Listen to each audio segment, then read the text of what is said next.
नमस्कार दोस्तों, उम्मीद करता हूँ सभी दोस्त बढ़िया अच्छे होंगे। और उस दिन मैंने वीडियो बनाई थी इस बीटा 3 PA3 एम्पलीफायर की, जिसमें काफ़ी सारे फॉल्ट थे। उस दिन मैंने दिखाया था रिले वगैरह और जो भी ट्रांजिस्टर वगैरह, और इसके पूरी जो रिपेयर हो चुका है ये सेट। और अभी हम इसकी टेस्टिंग करते हैं।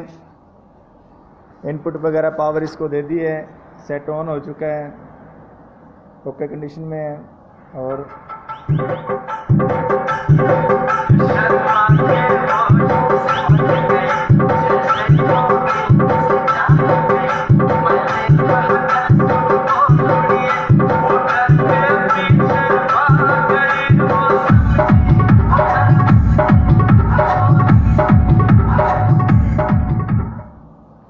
दूसरा चैनल इसका और चेक करते हैं।